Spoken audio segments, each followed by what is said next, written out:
Okay. So ఈరోజు ఈ క్లాసులో ప్రాథమిక సంఖ్యా భాగంలోనే సంఖ్యలోని రకాల గురించి చర్చించుకుందాం. అంటే ఏవే సంఖ్యలు ఉన్నాయి, వాటి ధర్మాలు ఏంటి, వాటిని ఎలా గుర్తించాలి, ఆ తర్వాత అందులోనే అంటే మనకు నంబర్ లైన్ అని వస్తుంది అనమాట. అంటే రేఖ, ఆ రేఖ మీద ఉన్నటువంటి విలువలను ఎలా గుర్తుపెడతాము, ఆ తర్వాత పరమ మూల్యం అంటే ఏంది, లెస్ దాన్ అంటే ఏంది, గ్రేటర్ దాన్ అంటే ఏంది, ఆరోహణ క్రమం, అవరోహణ క్రమం, వీటన్నిటి గురించి ఈరోజు మీకు ఎక్స్ప్లెయిన్ చేస్తాను. సో ఈ సంఖ్యలో ఉన్నటువంటి రకాలలో మొట్టమొదటిది వచ్చి మనం సహజ సంఖ్యలే తీసుకుంటాం అనమాట. దీన్ని టైప్ 1 అంటాము. మొట్టమొదటిది సహజ సంఖ్యలు. అంటే ఈ సహజ సంఖ్యల యొక్క నిర్వచనం అనేది ఏ గుర్తుతో సూచిస్తాము, మొట్టమొదటి సహజ సంఖ్య ఏంది, చివరి ఉన్నటువంటి సహజ సంఖ్య ఏంది, ఈ 4 రకాల విషయాల గురించి మనం ఇక్కడ చర్చించుకుందాం. ఓకేనా? సో జనరల్గా మనం ఏవైతే లెక్కించడానికి వీలుగా ఉంటాయో ఆ సంఖ్యలు తీసుకుంటే ఆ సంఖ్యలు మనం సహజ సంఖ్యలు అంటాం. కానీ నిర్వచనంగా చెప్పాలంటే లెక్కించుటకు వీలగునటువంటి సంఖ్యలను, లెక్కించుటకు వీలయ్యేటువంటి సంఖ్యలను, లెక్కించుటకు వీలగు సంఖ్యలను సహజ సంఖ్యలు అంటారు అని చెప్తారు. జనరల్గా అయితే సాధారణంగా ఈ సహజ సంఖ్యల్ని మనం క్యాపిటల్ ఎన్ అనేటువంటి అక్షరంతో సూచిస్తాము. మనం లెక్కించడానికి వీలయ్యేటువంటి సంఖ్యలు అంటే ఏం చెప్తాం, 1, 2, 3 ఆ విధంగా అనంతమైనటువంటి విలువలు తీసుకుంటాం అన్నమాట. వాటన్నిటినీ కలిపి సహజ సంఖ్యలు అంటాం. కాబట్టి నిర్వచనం రాయాలి అంటే లెక్కించుటకు వీలయ్యే సంఖ్యలను సహజ సంఖ్యలు అంటారు. సో ఇది నిర్వచనం అన్నమాట. ఏవైతే లెక్కించడానికి వీలవుతాయో ఆ సంఖ్యలన్నింటినీ కలిపి మనం సహజ సంఖ్యలు అంటున్నాం. అయితే ఈ సహజ సంఖ్యలని ఏ అక్షరంతో సూచిస్తాము అంటే క్యాపిటల్ ఎన్ అనే అక్షరంతో సూచిస్తాం. అంటే వీటిని క్యాపిటల్ ఎన్ అనే అక్షరంతో సూచిస్తారు. సో ఇక్కడ క్యాపిటల్ ఎన్ అనే అక్షరంతో సూచిస్తారని చెప్పి రాస్తాం. కాకపోతే లెక్కించడానికి వీలయ్యేటువంటి సంఖ్యలు అంటే ఏ సంఖ్యలు తీసుకుంటాము అంటే సర్వసాధారణంగా 1, 2, 3, 4 దీన్ని మనం ఎక్సెట్రా అంటాం అండ్ సో ఆన్. అంటే ఈ విధంగా మనకు అనంతమైనటువంటి విలువలు ఉంటాయి. అయితే ఈ అనంతమైనటువంటి విలువల్లో మొట్టమొదటి సహజ సంఖ్య ఏది అంటే సహజ సంఖ్యలలో చిన్నది అంటే దాన్ని మొట్టమొదటిది అంటాం. దాన్ని మనం 1 అని రాసుకోవచ్చు. చివరి సహజ సంఖ్య ఏది అంటే మనం చెప్పలేము అనమాట. ఎందుకంటే అనంతము అంటే మనం లెక్కించలేము. కాబట్టి చిన్న సహజ సంఖ్య ఈక్వల్ టు 1, పెద్ద సహజ సంఖ్య ఈక్వల్ టు చెప్పలేము అని చెప్తాం అనమాట. సో ఇక్కడ చిన్న సహజ సంఖ్య లేదంటే మొట్టమొదటి సహజ సంఖ్య,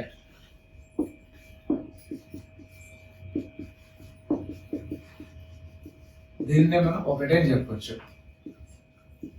పెద్ద సహజ సంఖ్య అంటే చివరి సహజ సంఖ్య, పెద్ద లేదా చివరి సహజ సంఖ్య అంటే ఇది మనకు తెలియదు కాబట్టి దీన్ని మనం ఏం రాస్తామంటే చెప్పలేము అని రాసుకుంటాం. ఇది మొట్టమొదటి అనమాట సహజ సంఖ్యలో. ఇక సహజ సంఖ్యల తర్వాత రెండో దానికి వచ్చేసరికి మనం ఏమంటాం, పూర్తి సంఖ్యలు అంటాం. ఈ పూర్తి సంఖ్యలకే ఇంకొక పేరు ఏముంది అంటే పూర్ణాంకాలు. పూర్తి సంఖ్యలు లేదా పూర్ణాంకాలు. అయితే పూర్ణాంకాలను ఎలా నిర్వచించాలి అంటే ఈ సహజ సంఖ్యలు తీసుకొని వాటికి 0ని జత చేస్తే వచ్చేటువంటి అన్ని సంఖ్యలను కలిపి మనం పూర్ణాంకాలు అంటాం, లేదంటే పూర్తి సంఖ్యలు అంటాం. కానీ నిర్వచనంగా రాయాలి అంటే సహజ సంఖ్యలకు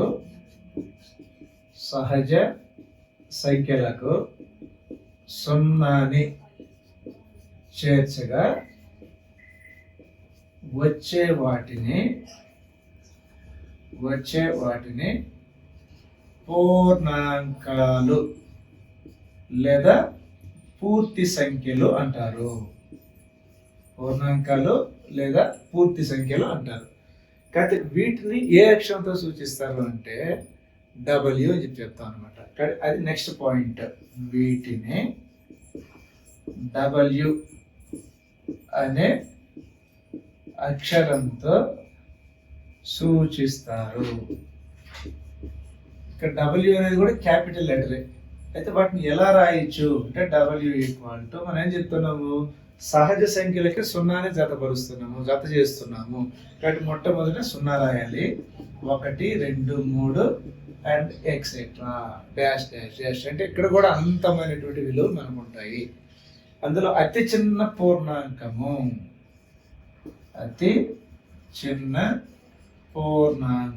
అంటే ఏం చెప్పవచ్చు మనం ఇక్కడ అంటే 0. 0తో ప్రారంభం అవుతుంది కాబట్టి 0 అని చెప్తాం. కరెక్టా? అతి పెద్ద పూర్ణాంకం అంటే ఇక్కడ ఇది కూడా మనకు తెలియదు, ఎందుకంటే అనంతమైనటువంటి విలువలు ఉన్నాయి కాబట్టి ఇక్కడ అతి పెద్ద పూర్ణాంకము అంటే చెప్పలేము అని రాస్తాం అన్నమాట. ఇవి మొదటి 2 సంఖ్యలో ఉన్నటువంటి రకాలు. మొట్టమొదటిది వచ్చి సహజ సంఖ్యలు, రెండవది వచ్చి పూర్ణాంకాలు. ఓకే, ఇకపోతే మూడవది. ఈ మూడవదాన్ని మనం పూర్ణ సంఖ్యలు అంటాం. అంటే దీన్ని ఎలా నిర్వచించాలి, పూర్ణ సంఖ్యలు అనే దాన్ని ఎలా నిర్వచిస్తామంటే ధన పూర్ణాంకాలు రుణ పూర్ణాంకాలు తీసుకొని వాటికి 0ని జత చేయగా వచ్చేటువంటి వాటిని పూర్ణ సంఖ్యలు అంటాము. ధన పూర్ణాంకాలు అంటే 1 2 3 అనంతమైన విలువలు. రుణ పూర్ణాంకాలు అంటే -1 -2 -3 ఆ విధంగా అనంతమైనటువంటి విలువలు ఎడమవైపు వస్తాయి. వీటన్నిటికీ కలిపి మనం 0ని జత చేస్తున్నాం. ఆ విధంగా జత చేయగా వచ్చేటువంటి దాన్ని పూర్ణ సంఖ్యలు అంటాము. కాబట్టి ఇక్కడ డెఫినేషన్ వచ్చి నిర్వచనము ధన పూర్ణాంకాలు మరియు రుణ పూర్ణాంకాలకు 0ను జత చేయగా ఏర్పడే వాటిని వచ్చే వాటిని పూర్ణ సంఖ్యలు అంటారు. ఇది నిర్వచనం, పూర్ణ సంఖ్యలు అంటారు. అయితే ఈ పూర్ణ సంఖ్యలని ఏ అక్షరంతో సూచిస్తారంటే 2 రకాల అక్షరాలు ఉన్నాయి. ఒకటి ఏమో జెడ్ అంటాము, రెండోది వచ్చి ఐ. నెక్స్ట్ స్టెప్ అది రాస్తాను. వీటిని క్యాపిటల్ జెడ్ లేదా క్యాపిటల్ ఐ అనే అక్షరంతో సూచిస్తారు. సో ఇది మనకు సింబాలిక్ ఫామ్ అన్నమాట. అయితే వీటిని ఎలా రాయాలి అంటే జెడ్ ఈక్వల్ టు మనం ఏం చెప్తున్నాము, ధన పూర్ణాంకాలు తీసుకుంటున్నాం. ధన పూర్ణాంకాలు అంటే ఇటువైపు 1 2 3 అనంతమైన విలువలు. తర్వాత ఇటువైపు వచ్చి మనకు రుణ పూర్ణాంకాలు వస్తాయి, -3 -2 -1. వీటిని మనం ఏం చేస్తున్నాం అంటే 0ని జత చేస్తున్నాము. కాబట్టి వీటినే మనం ఏమంటున్నాం అంటే పూర్ణ సంఖ్యలు అంటున్నాము. పూర్ణ సంఖ్యలు వచ్చి జెడ్తో కానీ ఐతో కానీ మనం సూచిస్తాము. అయితే ఇదే విలువని మనం ఇలా కూడా రాయొచ్చు. 0 ఇక్కడ చూడండి, +1 -1 రెండు ఉన్నాయా, అవి రెండింటిని కలిపితే మనకు +or-1 అని వస్తుంది. అదేవిధంగా +or-2 +or-3 and so on. Actually ఇది అవసరం లేదు, మనకు గుర్తుపెట్టుకోవడానికి నేను చెప్తున్నాను అనమాట. సో ఈ విధంగా రాసినా కూడా వీటిని మనం ఏమంటున్నాం అంటే పూర్ణ సంఖ్యలు అంటున్నాం.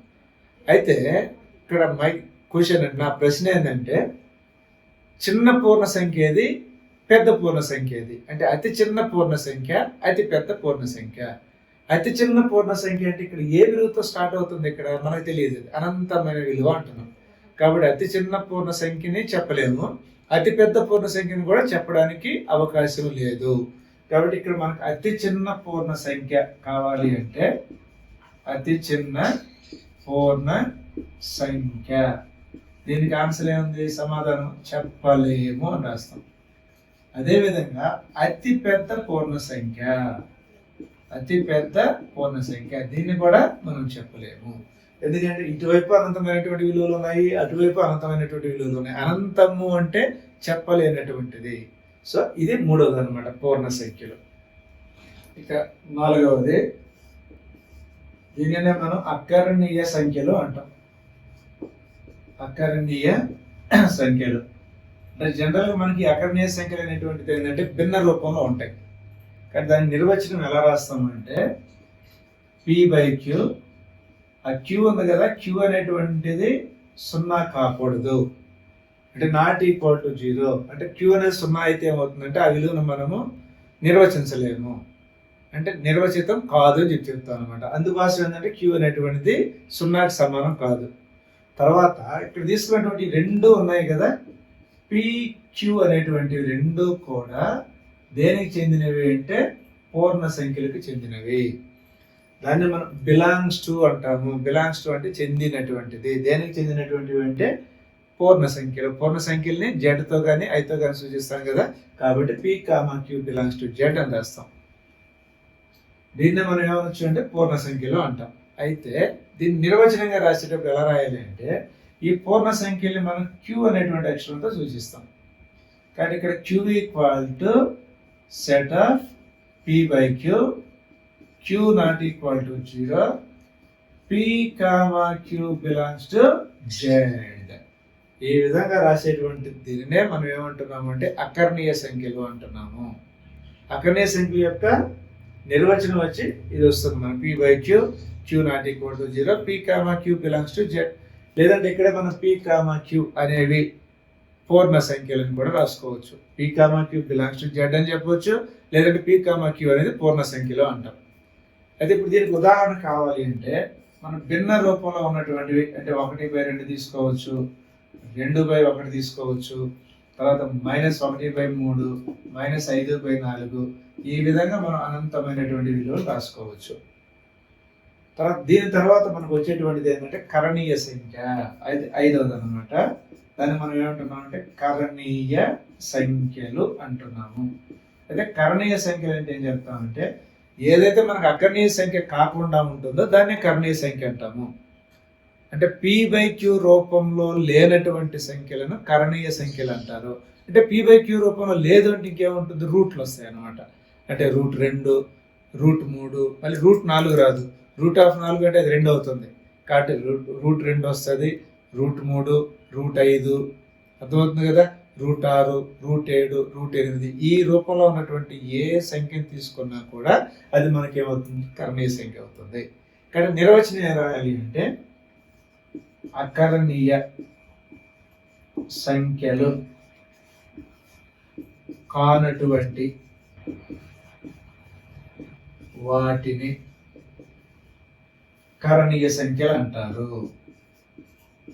కరణీయ సంఖ్యలు అంటారు, ఇది నిర్వచనం. దీన్నే మనం ఇంకో విధంగా రాయాలి అంటే ఏం రాస్తాము, లేదా p/q రూపంలో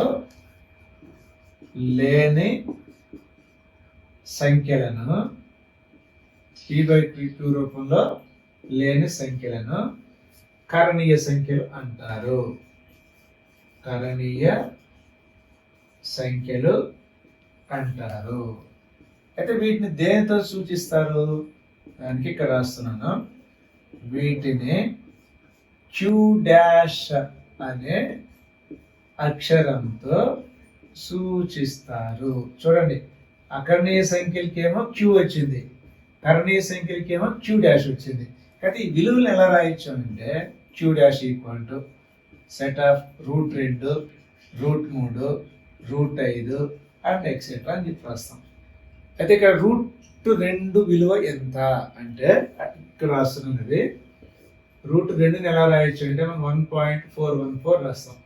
√3 అంటే 1.713 వస్తుంది. అదేవిధంగా √5 అంటే 2.324. ఇవన్నీ కూడా సుమారుగా ఉన్నటువంటి విలువలు, వాటిని అప్రాక్సిమేట్ వాల్యూ అంటాం. అంటే ఖచ్చితంగా ఈ విలువ ఉంటుందని మనం చెప్పలేము, కానీ సుమారుగా ఆ విధంగా తీసుకుంటాము. కానీ మనకు ఆప్షన్స్లో కూడా ఈ విలువలే ఉంటాయి అన్నమాట. అంటే ఒక్కోసారి ఇక్కడ 1.415 రావచ్చు, 1.416 రావచ్చు, కానీ ఫస్ట్ 2 లెటర్స్ మాత్రం 41 వస్తుంది. కాబట్టి ఇదే √2 అనే దాని విలువ, √3, √5. ఇవి అకర్ణీయ సంఖ్యలు, కరణీయ సంఖ్యల మధ్య ఉన్నటువంటి తేడా, తర్వాత వాటి యొక్క నిర్వచనాలు, వాటి యొక్క ప్రాపర్టీస్ అంటే ధర్మాలు అని చెప్తాం అనమాట. తర్వాత ఇకపోతే 6వది, దీన్నే మనం ఏమంటున్నాం అంటే వాస్తవ సంఖ్యలు అంటున్నాం. అంటే వాస్తవ సంఖ్యలు ఎలా నిర్వచించాలి అంటే ఇక్కడ జనరల్గా ఎలా చెప్తాం అంటే అకర్ణీయ సంఖ్యలు, కరణీయ సంఖ్యలు రెండింటినీ కలిపి వాస్తవ సంఖ్యలు అంటారు. అకరణీయ సంఖ్యలు, కరణీయ సంఖ్యలు రెండింటిని కలిపి వాస్తవ సంఖ్యలు అంటారు. కాబట్టి నిర్వచనం రాసేటప్పుడు అకరణీయ మరియు కరణీయ సంఖ్యలను కలిపి వాస్తవ సంఖ్యలు అంటారు. వాస్తవ సంఖ్యలు అంటారు. అయితే ఈ వాస్తవ సంఖ్యల్ని మనం ఏ అక్షరంతో సూచిస్తాము, అది నెక్స్ట్ పాయింట్ అన్నమాట. వీటిని క్యాపిటల్ ఆర్ అనే అక్షరంతో సూచిస్తారు. అది ఇప్పుడు చెప్పాను కదా, అకరణీయ సంఖ్యలు కరణీయ సంఖ్యలు కలిపి అని. అంటే ఆ కలపడం అంటే దాన్ని ఎలా రాస్తారంటే సింబాలిక్ ఫామ్ అన్నమాట. ఆర్ ఈక్వల్ టు ఇక్కడ క్యూ రాసి యూ సింబల్ తీసుకొని క్యూ డాష్ అని రాస్తాము. అంటే ఇది యూ కాదు, దీన్ని మామూలుగా అయితే యూనియన్ అంటాం. అంటే యూనియన్ అంటే అర్థం ఏంటంటే రెండింటిని కలుపుతున్నాము, రెండింటిని జత చేస్తున్నాము, రెండింటిని యాడ్ చేస్తున్నాము. ఈ విధంగా రాయగలిగినటువంటి వాటిని మనం ఏమంటున్నామంటే వాస్తవ సంఖ్యలు అంటున్నాం. అయితే వాస్తవ సంఖ్యలు జనరల్గా మనం తీసుకుంటే ఇప్పుడు 1/2 తీసుకోవచ్చు, తర్వాత -3/4 తీసుకోవచ్చు. అదే ఎందుకంటే ఈ రెండు కూడా మనం దేని కిందకి వస్తాయి, అకరణీయ సంఖ్యల కిందకి వస్తాయి. అదేవిధంగా √2, √3, √5 ఈ విధంగా ఎన్ని ఉంటాయంటే అనంతమైనటువంటి విలువలు ఉంటాయన్నమాట. సో వీటన్నిటిని కలిపి మనం ఏమంటున్నాము అంటే వాస్తవ సంఖ్యలు అంటున్నాం.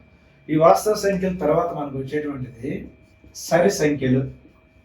సరి సంఖ్యలు అంటే అర్థం ఏంటంటే ఏ సంఖ్య అయితే 2 చేత నిశ్శేషంగా భాగించబడుతుందో, అంటే శేషం వచ్చి 0, ఆ సంఖ్యనే మనం ఏమంటామంటే సరి సంఖ్య అంటాము. 2 చే నిశ్శేషంగా భాగింపబడేటువంటి సంఖ్యలను సరి సంఖ్యలు అంటారని చెప్పవచ్చు. అది నిర్వచనం అన్నమాట. 2 చే నిశ్శేషంగా, నిశ్శేషంగా అంటే అర్థం ఏంటంటే శేషం 0, భాగింపబడే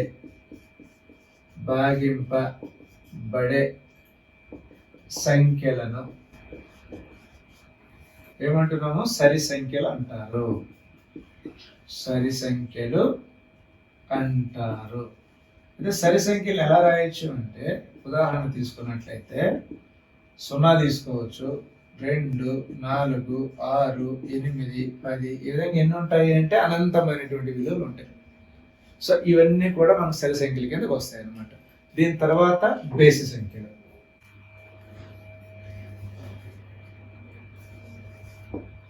ఓకే, తర్వాత 8వది, దీన్నే మనం ఏమంటున్నాం అంటే బేసి సంఖ్యలు అంటున్నాం. అయితే సరి సంఖ్యలకు నిర్వచనం ఏం చెప్పాను నేను, 2 చేత నిశ్శేషంగా భాగించబడే సంఖ్య అంటున్నా. 2 చేత నిశ్శేషంగా భాగించబడే సంఖ్య అంటే శేషం 0. అంటే ఎలా రాయొచ్చు, ఒక చిన్న ఉదాహరణ ఇచ్చాను కదా మీకు. ఇప్పుడు 2 ఇచ్చాను, 2 అనేది సరి సంఖ్య అని చెప్పాను. అంటే ఇప్పుడు దీన్ని 2 చేత భాగించబడితే 2 1 2, అంటే శేషం ఎంత వచ్చింది, 0 వచ్చింది. అదేవిధంగా 4 తీసుకున్నాం, 4 కూడా 2 చేత భాగిస్తే 2 2 4, ఇక్కడ కూడా శేషం 0 వచ్చింది. ఆ విధంగా ఏ సంఖ్య అయితే ఉంటుందో ఆ సంఖ్యలన్నింటినీ కూడా మనం సరి సంఖ్యలు అంటాం. సరి సంఖ్య కానటువంటి సంఖ్యని బేసి సంఖ్య అంటాము. అంటే బేసి సంఖ్య అంటే ఏ సంఖ్య అయితే సరి సంఖ్య కాదో దానిని బేసి సంఖ్య అంటారని చెప్పవచ్చు. ఇంకొకటి 2 చేత నిశ్శేషంగా భాగింపబడని సంఖ్యలను బేసి సంఖ్యలు అంటారు. 2 చేత నిశ్శేషంగా భాగించబడే వాటిని సరి సంఖ్యలు, 2 చేత నిశ్శేషంగా భాగించబడని వాటిని బేసి సంఖ్యలు అంటారు అని చెప్పవచ్చు అనమాట. అది నిర్వచనం అవుతుంది. 2 చే నిశ్శేషంగా భాగింపబడని సంఖ్యలను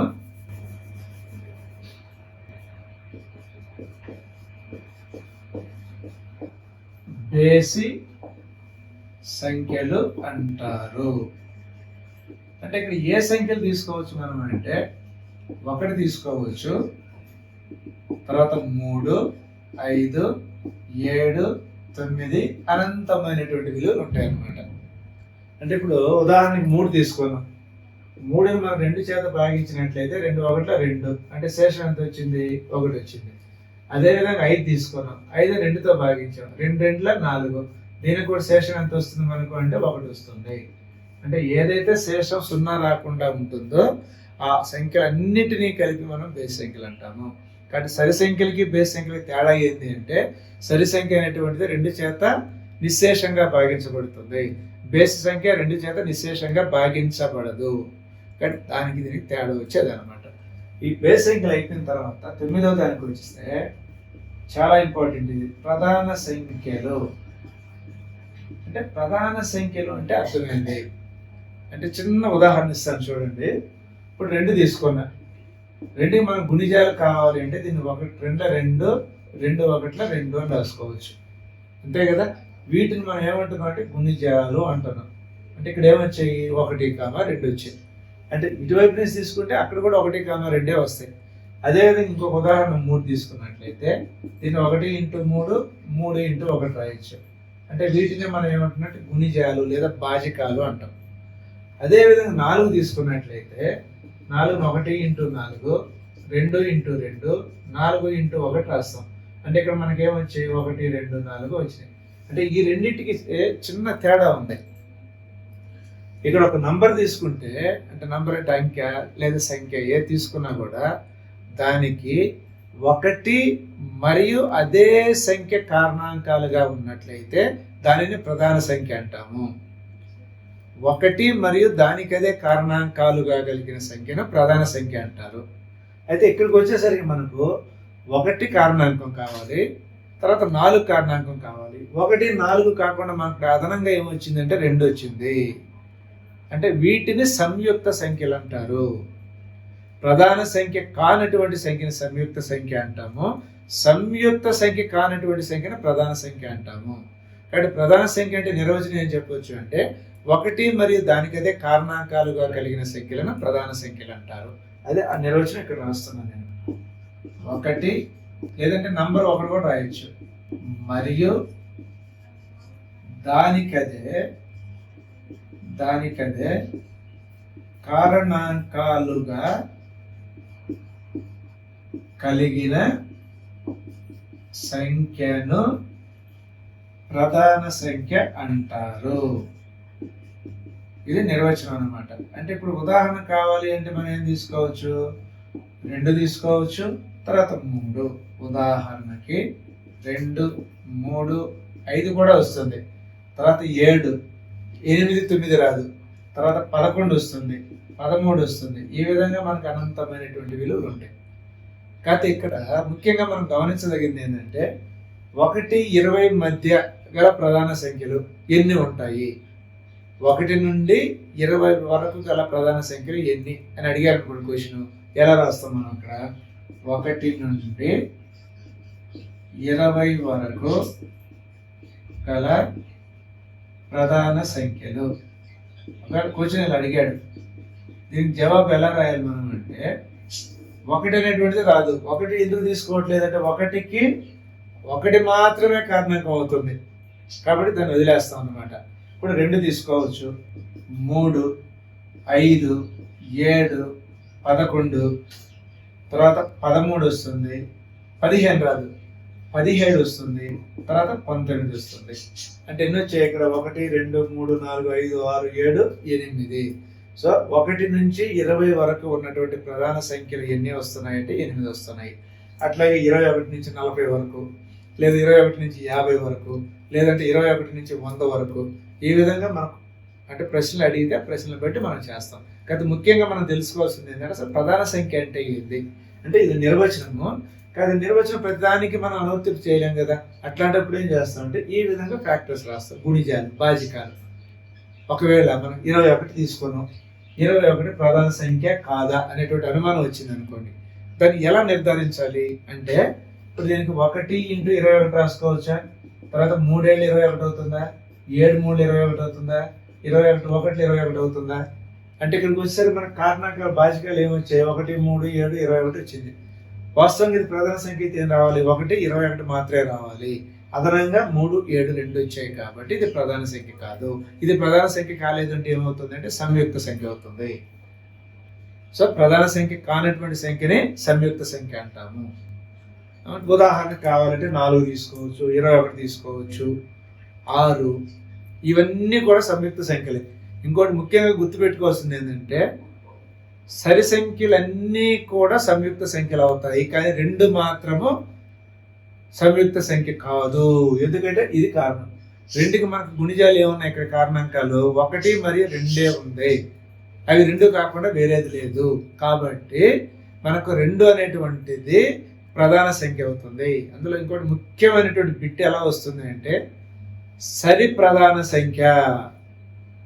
సరి ప్రధాన సంఖ్య ఆప్షన్ 1 2, ఆప్షన్ 2 3, ఆప్షన్ 3 4, ఆప్షన్ 4 5. అంటే ఇందులో మనకు 2 4 2 సరి సంఖ్యలు ఉన్నాయి. కరెక్టా? 2కి మనకు కారణాంకాలు ఏమొస్తున్నాయి? 1 2 వస్తున్నాయి. అదే 4 కారణాంకాలు ఏమొస్తున్నాయి? 1 2 4 వస్తున్నాయి. అంటే 4 అనేది మనకి ఇక్కడ ప్రధాన సంఖ్య కాదు, అది సంయుక్త సంఖ్య అవుతుంది. అంటే 2 మాత్రమే ప్రధాన సంఖ్య అయింది. అదే 2 అనేటువంటి దాన్ని సరి సంఖ్య అని కూడా చెప్పుకోవచ్చు. కాబట్టి 2ని మనం సరి ప్రధాన సంఖ్య అంటాము. చాలా ఇంపార్టెంట్ బిట్ ఇది. ఈ క్రింది వాణిలో సరి ప్రధాన సంఖ్య.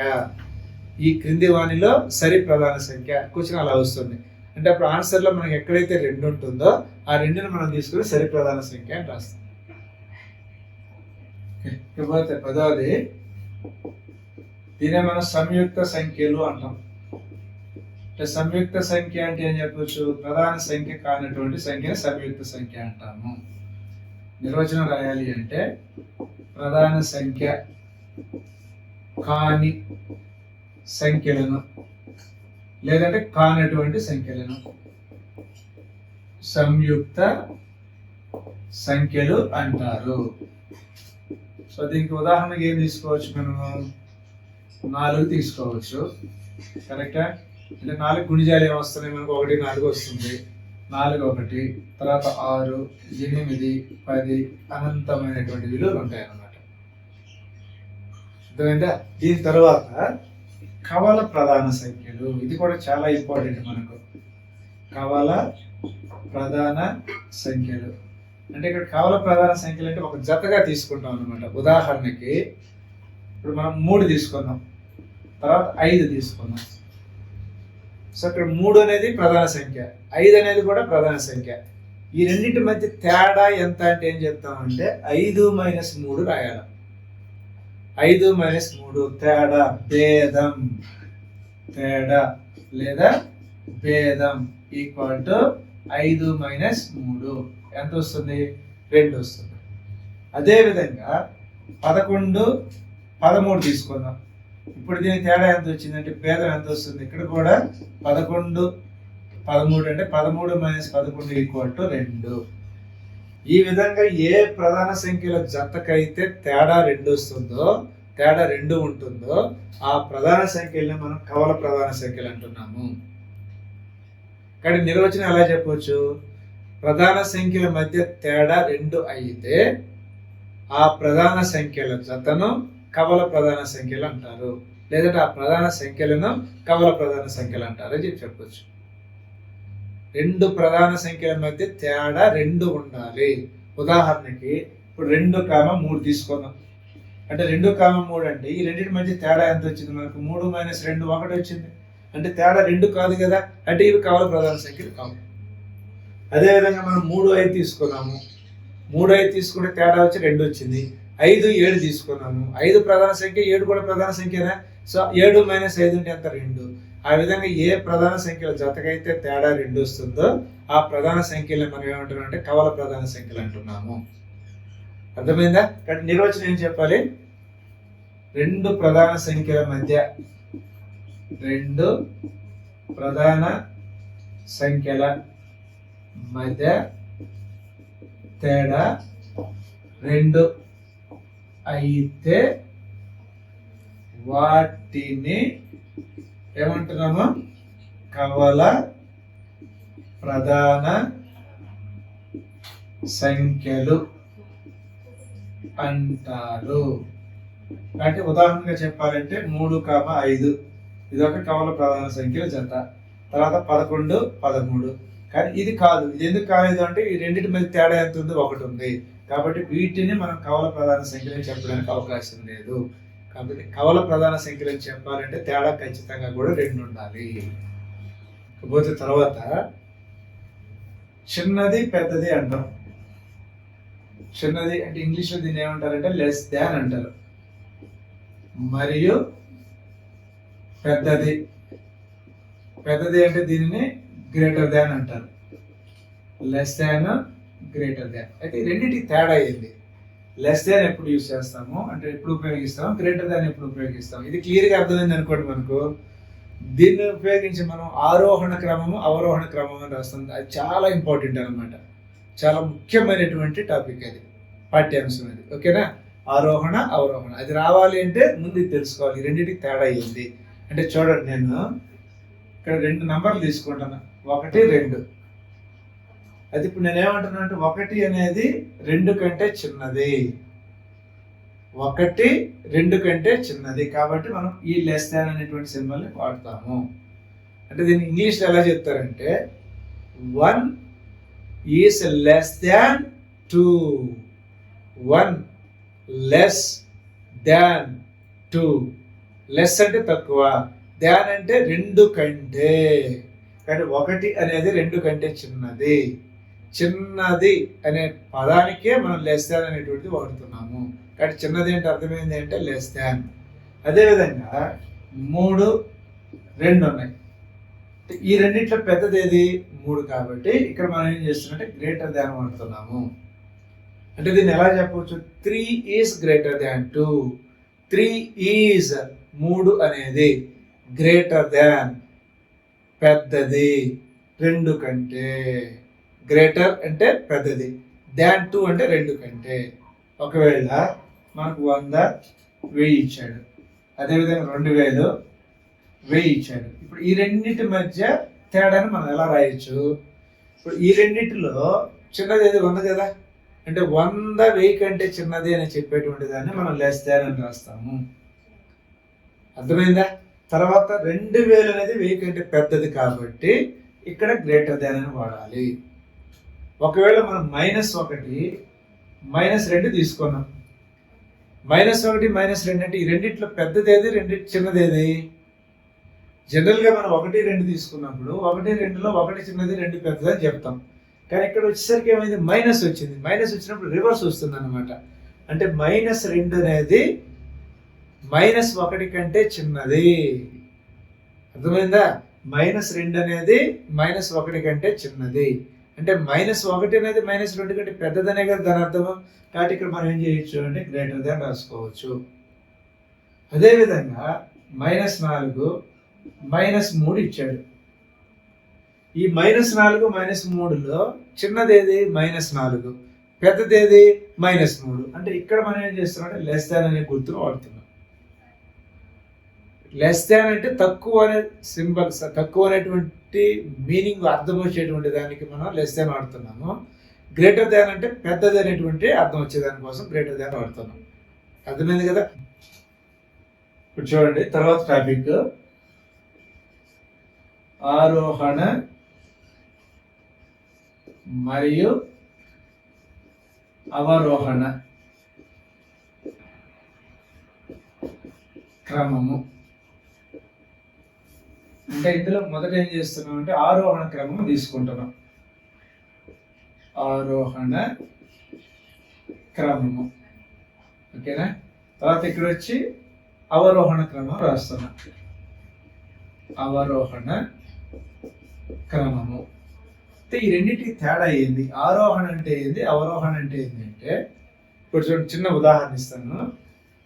1 2 5 4 3 12 ఉన్నాయి. ఇవి ఇచ్చినటువంటి సంఖ్యలు అన్నమాట.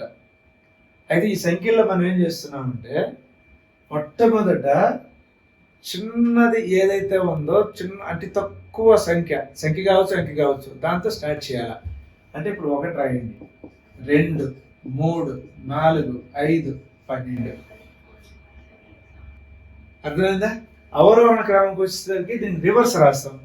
రివర్స్ అంటే ఏం చేస్తాం? మొట్టమొదటి 12 తీసుకుంటాము, తర్వాత 5 4 3 2 1. అంటే చిన్న సంఖ్య లేదా చిన్న అంకె నుంచి పెద్ద అంకె లేదా పెద్ద సంఖ్యకు రాసేటువంటి క్రమాన్ని ఆరోహణ క్రమం అంటాము. పెద్ద అంకె లేదా పెద్ద సంఖ్య నుంచి చిన్న అంకె లేదా చిన్న సంఖ్యకి రాసేటువంటి క్రమాన్ని అవరోహణ క్రమం అంటాము. అర్థమైందా? సో ఆరోహణ క్రమం అంటే ఏం చెప్పాలి? చిన్న సంఖ్య నుంచి పెద్ద సంఖ్యకు రాసేటువంటి క్రమాన్ని ఆరోహణ క్రమం అంటాము. నిర్వచనం కావాలంటే ఇలా రాయండి. చిన్న సంఖ్య అంటే ఇక్కడ అంకె కూడా తీసుకోవచ్చు, నుండి పెద్ద సంఖ్యకు రాసే క్రమము అని చెప్పి చెప్తాం. అట్లాగే అవరోహణ క్రమానికి వచ్చేసరికి పెద్ద సంఖ్య నుండి చిన్న సంఖ్యకు రాసే క్రమము. సో ఇది ఈ రెండింటికి మధ్య ఉన్నటువంటి తేడా. ఆరోహణ చిన్నదాని నుంచి పెద్దదానికి, అవరోహణ పెద్దదాని నుంచి చిన్నదానికి. అయితే ఇక్కడ ఒక్కోసారి మనం ఏం చేస్తామంటే గ్రేటర్ దాన్ లెస్ దాన్ కూడా వాడుకోవచ్చు అనమాట. దానికి ఇంకొక ఉదాహరణ ఇస్తాను చూడండి. ఇది ఉదాహరణ 1, ఓకేనా? దీనిలో ఇది ఆరోహణ క్రమం వచ్చింది, ఇదేమో అవరోహణ క్రమం అయింది. అదేవిధంగా ఉదాహరణ 2 తీసుకున్నట్లయితే మనకు విలువలు ఇలా ఇచ్చాడు అనుకోండి. 25 ఉంది, 32, 18, 41, 52 ఇచ్చాడు. సో దీనికి ఆరోహణ అవరోహణ క్రమాలు 2 రాయాలి. ఇప్పుడు మొదట ఏం చేస్తున్నామంటే ఆరోహణ క్రమం తీసుకుంటున్నాం. ఆరోహణ క్రమము అంటే ఆరోహణ అంటే అర్థం ఏమని చెప్పాను? చిన్న సంఖ్య నుంచి పెద్ద సంఖ్యకి రాయాలి అని చెప్పాను. చిన్న సంఖ్య అంటే ఇక్కడ ఏముంది? వీటన్నిటిలో చిన్నది వచ్చేసరికి మనకు 18 వచ్చింది. 18 తర్వాత చిన్న సంఖ్య ఏమొస్తుంది? 25, అంతేనా? దీని తర్వాత 32, దీని తర్వాత 41, దీని తర్వాత 52. అంటే వీటికి మనం లెస్ దాన్ అనేటువంటి దాన్ని మధ్యలో వాడాలి అంటే ఎలా రాయొచ్చు అంటే 18 less than 25 less than 32 less than 41 less than 52. అంటే మనకి ఇక్కడ ఆర్డర్ అనేటువంటి క్రమం అనేటువంటిది ఏమవుతుందంటే పెరుగుతూ ఉంది, తక్కువ నుంచి ఎక్కువకి వెళ్తూ ఉంది. కాబట్టి దీన్ని మనం ఆరోహణ క్రమం అంటాము. అదే ఇదే ఉదాహరణ తీసుకొని దానికి ఇక్కడ ఏం చేస్తున్నాడంటే నేను అవరోహణ క్రమం రాస్తున్నా. అవరోహణ క్రమము అంటే ఇదే రివర్స్ లో రాసేసేయండి. రివర్స్ అంటే ఏం చేయాలి? పెద్ద సంఖ్య నుంచి చిన్న సంఖ్యకి రాయాలి. పెద్ద సంఖ్య ఏముంది? ఇక్కడ 52 ఉంది. తర్వాత చిన్న సంఖ్య, దాని తర్వాత 41, దాని తర్వాత 32, దాని తర్వాత 25, దాని తర్వాత 18. అంటే ఇప్పుడు ఈ రెండింటి మధ్య తేడా తీసుకున్నట్లయితే 52 అనేది 41 కంటే పెద్దది, 41 అనేది 32 కంటే పెద్దది, 32 25 కంటే పెద్దది, 25 8 18 కంటే పెద్దది, 8 కాదు అది 18 కంటే పెద్దది. అంటే చూడండి ఇప్పుడు దీనికి దీని తేడా. ఇక్కడ ఏం చేసాం మనం? తక్కువ సంఖ్య నుంచి అంటే చిన్న సంఖ్య నుంచి పెద్ద సంఖ్యకి రాసాం. ఇక్కడికి వచ్చేసరికి ఏం చేసాం? పెద్ద సంఖ్య నుంచి చిన్న సంఖ్యకి రాసాము. కాబట్టి కింద నుంచి పైకి వెళ్ళేదాన్ని ఆరోహణ అంటాము, పై నుంచి కిందకి వచ్చేదాన్ని అవరోహణ అంటాం. సింపుల్గా గుర్తుపెట్టుకోండి. కింద నుంచి పైకి అంటే ఎక్కడము, పైకి ఎక్కడాన్ని ఆరోహణ అంటాం, కిందకి దిగడాన్ని అవరోహణ అంటాం. అది ఆ రెండింటి మధ్య ఉన్నటువంటి తేడా. అయితే ఒక్కోసారి క్వశ్చన్ ఏం చేస్తారంటే ప్రశ్నలో దీన్ని ఇచ్చేసి ఆరోహణ క్రమంలో రాయగా మొదటి నుంచి ఎడమ వైపు నుంచి కుడి వైపుకు 3వ సంఖ్య యొక్క అంకెల మొత్తం ఎంత అని అడిగాడు అనుకోండి. ఉదాహరణకి ఇప్పుడు తీసుకున్నాం, దీనికి ఇక్కడ రాసాం మనం? ఆరోహణ క్రమం రాసాం. ఈ ఆరోహణ క్రమంలో ఎడమ వైపు నుంచి కుడి వైపుకు 3వ సంఖ్యలో ఉన్నటువంటి అంకెల మొత్తము. ఎడమ నుంచి కుడి వైపు కంటే ఇటువైపు నుంచి లెక్కించండి. 18, 1, 2, 3 అంటే 32 అవుతుంది 3వ సంఖ్య. అంటే ఈ 3వ సంఖ్యలో ఉన్న అంకెల మొత్తం అంటే ఏం చేయాలంటే 3ని 2ని కూడుకోవాలి, జత చేయాలి. అంటే 3 2 కూడితే ఎంత వస్తుంది? 5 వస్తుంది. అది ఆన్సర్. అదేవిధంగా అవరోహణ క్రమంలో రాసినప్పుడు ఎడమ నుంచి కుడికి ఉన్నటువంటి సంఖ్యలలో మధ్య సంఖ్య ఏది? ఎడమ వైపు నుంచి కుడి వైపుకి ఉన్నటువంటి సంఖ్యలలో మధ్య సంఖ్య అంటే మొత్తం ఎన్ని ఉన్నాయి? ఇక్కడ 5 ఉన్నాయి. అంటే ఇటువైపు 2 అటువైపు 2 తీసేస్తే మధ్యలో ఏమొస్తుంది అంటే మనం 32 వస్తుంది. అది మధ్య సంఖ్య అవుతుంది. అంటే అలాంటి ప్రశ్నలు కూడా అడిగేదానికి అవకాశం ఉంది. అంటే ఎక్సర్సైజ్ నేను మొత్తం ప్రతి క్వశ్చన్ కూడా మీకు ఎక్స్ప్లెయిన్ చేస్తాను, దాని గురించి మీరేమి ఇబ్బంది పడాల్సిన అవసరం లేదు. కాదు ఇక్కడ ఏంటంటే జనరల్గా చెప్తున్నాను అనమాట నేను. కాబట్టి ఇప్పుడు మనం ఏం నేర్చుకున్నాం ఇక్కడ అంటే ఆరోహణ క్రమము, అవరోహణ క్రమము, దానికంటే ముందు less than, greater than. Okay okay మనకి ఇందులోనే ఇంకో టాపిక్ వచ్చేసరికి పరమ మూల్యము అంటాం దాన్ని. పరమ మూల్యము క్షుణ్ణంగా చెప్పాలి అంటే ఏదైనా ఒక అంకె కానీ సంఖ్య కానీ మైనస్తో ఉంది అంటే మనం ఈ పరమ మూల్యాన్ని ఉపయోగించినప్పుడు మనకు ప్లస్ వస్తుంది. అంటే ఉదాహరణకి -2 ఇచ్చాడు, దీని యొక్క పరమ మూల్యం ఎంత అంటే మనం దానికి ఈ సింబల్ వాడతాం, దీన్ని మాడ్యులస్ అంటాం. మాడ్, ఈ మాడ్యులస్ ఎప్పుడైతే ఉపయోగిస్తున్నామో అప్పుడు మనకు ఉన్నటువంటి రుణ విలువ కూడా ధన విలువ అయిపోతుంది. అర్థమవుతుందని చెప్పేది, రుణ విలువను కూడా ధన విలువగా మార్చుకోవచ్చు. అంటే రుణ విలువని ధన విలువగా మార్చడానికి ఉపయోగించే దాన్నే మనం పరమ మూల్యం అంటాము. అంటే ఇక్కడ ఏ అనేటువంటిది ఒక అంకె లేదా సంఖ్య, దీని యొక్క పరమ మూల్యం అంటే మనం ఏం చెప్పవచ్చు అంటే మాడ్యులస్ ఆఫ్ ఏ అని చెప్తాం. కానీ జనరల్గా నిర్వచనం రాసేటప్పుడు పరమ మూల్యాన్ని ఈ సింబల్, దీన్నే మనం ఏమంటాం అంటే మాడ్యులస్ అంటాం. అనే గుర్తుతో సూచిస్తారు. దీన్ని ఎలా చదవాలి, దీనిని మాడ్, అదేంటే బ్రాకెట్లో వచ్చి MOD అని రాస్తున్నా, దాన్ని మనం మాడ్యులస్ అని కూడా చెప్పుకోవచ్చు. అది చదవాలి. ఓకే, అంటే ఉదాహరణకి మోడ్ ఆఫ్ 1 తీసుకున్నావు, 1 వస్తుంది, ఎందుకంటే 1 ధన విలువే కదా. అదేవిధంగా మోడ్ ఆఫ్ -2 తీసుకున్నావు, దీన్ని 2 అని రాయొచ్చు. అదేవిధంగా మోడ్ ఆఫ్ -100 తీసుకున్నాము, దీన్ని 100 అని రాస్తాము. అంటే ధన విలువకి మాడ్యులస్ రాసినా రాయకపోయినా వచ్చే ధన విలువ వస్తుంది. రుణ విలువకు మాడ్యులస్ రాసినప్పుడు మనకు వచ్చేటువంటిది ఏదంటే ధన విలువ. అది ముఖ్యంగా గుర్తుపెట్టుకోవాలి. కానీ పరమ మూల్యం దేనికి ఉపయోగిస్తాము అంటే రుణ విలువని ధన విలువగా మార్చడానికి ఉపయోగిస్తాము. అంటే మార్చడం అంటే ఏం లేదు, రుణ విలువగా మాడ్యులస్ అప్లై చేసినామంటే మన కుడివైపు ధన విలువ వచ్చేస్తుంది. సో ఇది కూడా చాలా ముఖ్యమైనటువంటి పాఠ్యాంశం అన్నమాట ఇక్కడ. ఓకే, ఇకపోతే తర్వాతది పూర్ణ సంఖ్యలని సంఖ్యారేఖపై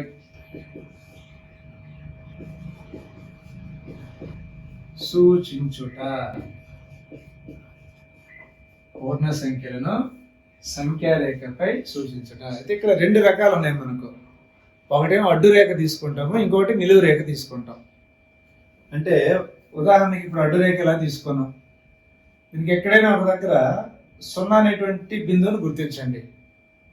ఈ 0 అనే బిందువుని తీసుకుంటే దీనికి కుడివైపు ఉంది కదా, కుడివైపు ఉన్నటువంటి విలువలన్నీ కూడా ధన విలువలు అవుతాయి. అదేవిధంగా ఎడమవైపు వచ్చేటువంటి విలువలన్నీ కూడా రుణ విలువలు అవుతాయి. అంటే ఇక్కడ మనం ఎలా రాయొచ్చు అంటే 1, 2, 3, 4, 5 ఈ విధంగా ఎంతవరకు తీసుకోవచ్చు అంటే అనంతమైనటువంటి విలువలు తీసుకోవచ్చు. అదేవిధంగా ఎడమవైపుకి వచ్చేసరికి ఇవన్నీ కూడా రుణ విలువలు వచ్చేస్తాయి.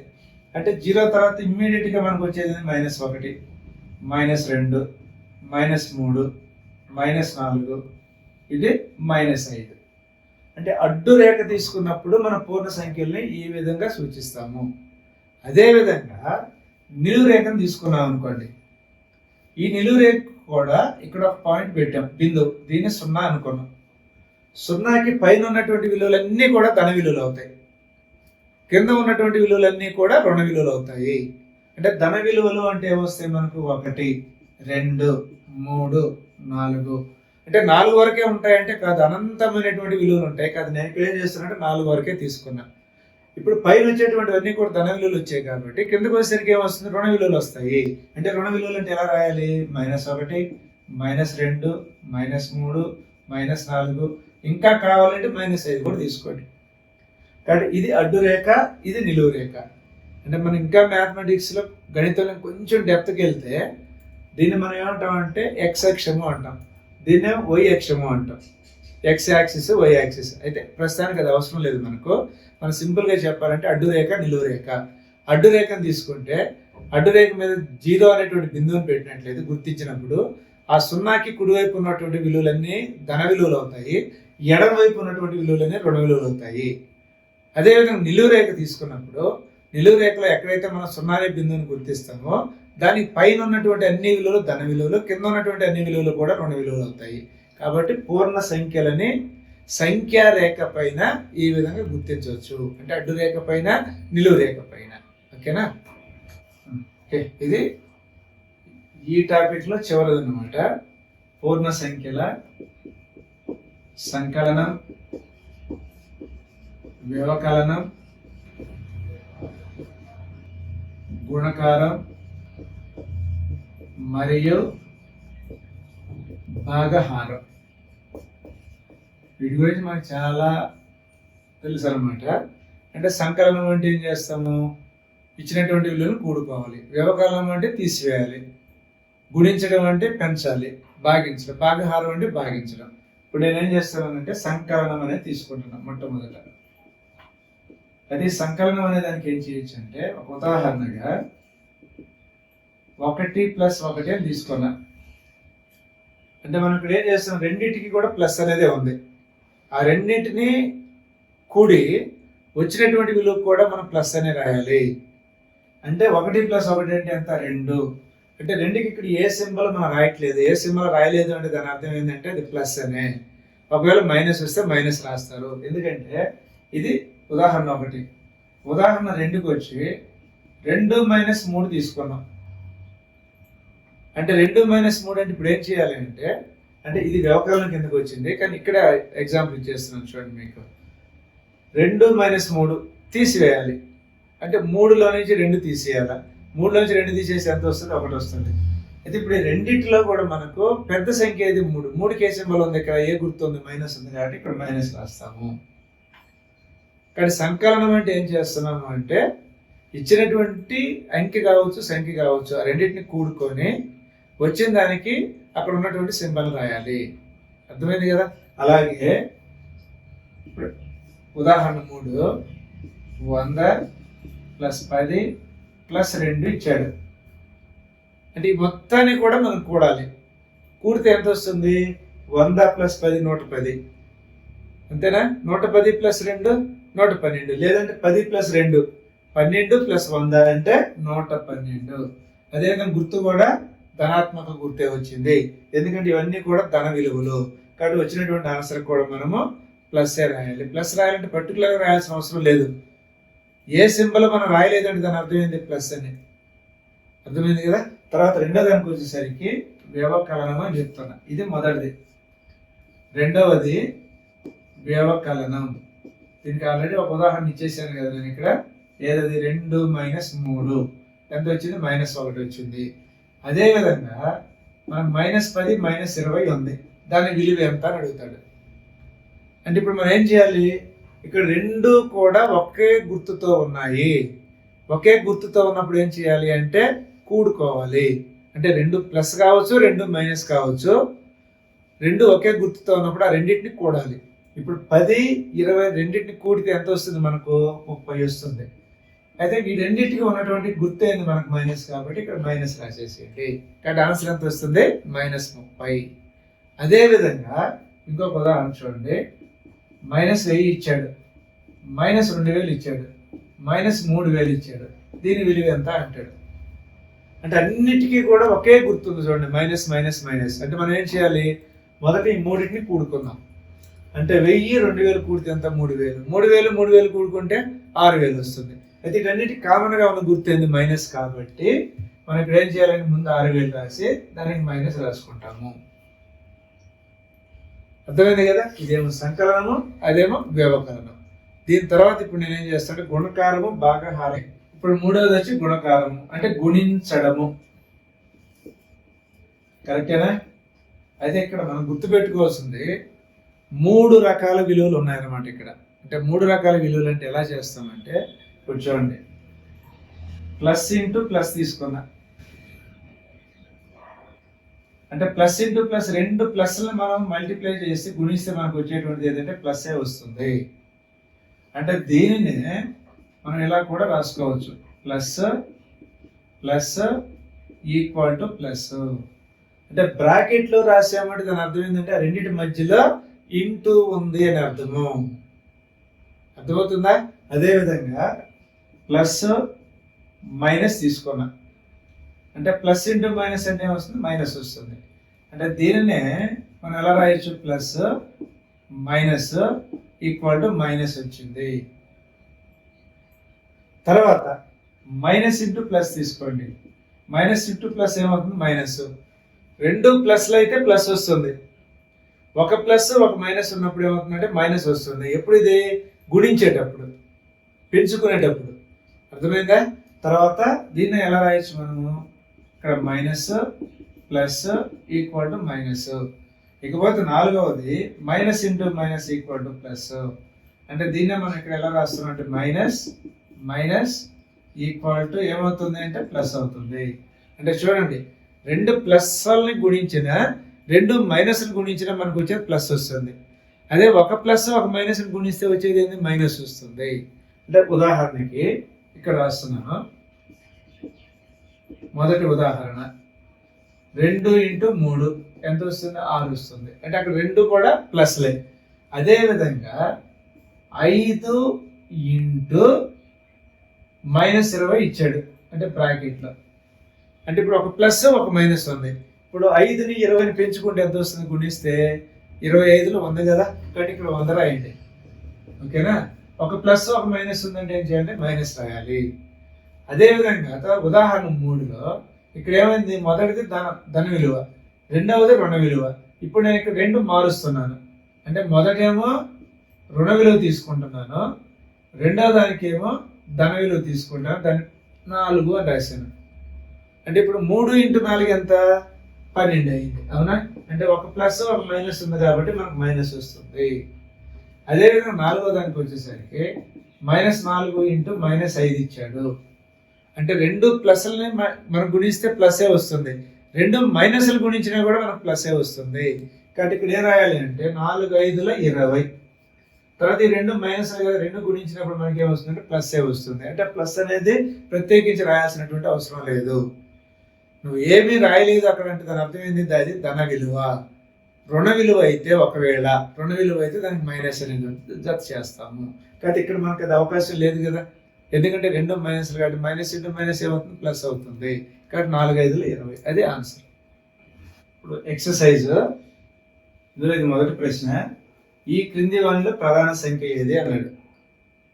అంటే మనం ప్రధాన సంఖ్య నిర్వచనం ఏం చెప్పాము? 1 మరియు దానికదే కారణాంకాలుగా కలిగిన సంఖ్యను ప్రధాన సంఖ్య అంటారని చెప్పాం. అవునా? ఇప్పుడు మొదటి ఆప్షన్ తీసుకుందాం. ఏముంది ఇక్కడ? 3 ఉందా? 3ని 1 ఇంటూ 3 3 ఇంటూ 1 అని రాసుకోవచ్చా? అంటే ఇప్పుడు మన 3కి కారణాంకాలు ఏమొచ్చాయి? 1, 3 వచ్చింది. అదేవిధంగా సెకండ్ ఆప్షన్ తీసుకుంటే సెకండ్ ఆప్షన్ 4 ఇచ్చాడు. అంటే 1 ఇంటూ 4 2 ఇంటూ 2 4 ఇంటూ 1. అంటే దీని కారణాంకాలు ఏమొచ్చాయి మనకు? 1 2 4. అదేవిధంగా మనం థర్డ్ ఆప్షన్ తీసుకుందాం. థర్డ్ ఆప్షన్ అంటే 6 కదా, 1 ఇంటూ 6 2 3 6 3 2 6 6 1 6. అంటే 6కి 1 2 3 6 అంటే 4 కారణాంకాలు వచ్చాయి. అదేవిధంగా మనం ఫోర్త్ ఆప్షన్ ఉంది కదా, 8 తీసుకుంటే 1 ఇంటూ 8 2 4 8 4 2 8 8 1 8. అంటే 8కి ఏమొస్తున్నాయి ఇక్కడ? 1 2 4 8 వచ్చినాయి. అంటే ఇప్పుడు వీటన్నిటిలో కూడా ప్రధాన సంఖ్య అంటే ఏం చెప్పవచ్చు అంటే మొదటి ఆప్షను. ఎందుకని అంటే ఇక్కడ 3కి కారణాంకాలు ఏమొచ్చాయి? 1 వచ్చింది. 3 అనే దానికి అదే కారణాంకం కదా, కాబట్టి 1 కారణం 3 కారణాంకాలు ఉన్నాయి. అందువలన దీనిని మనం ప్రధాన సంఖ్య అంటాము. సో ప్రధాన సంఖ్య అంటే ఏదవుతుంది అంటే 3 అవుతుంది. ప్రధాన సంఖ్య అంటే అర్థమైంది 1 మరియు దానికి అదే కారణాంకంగా ఉన్నటువంటి సంఖ్య.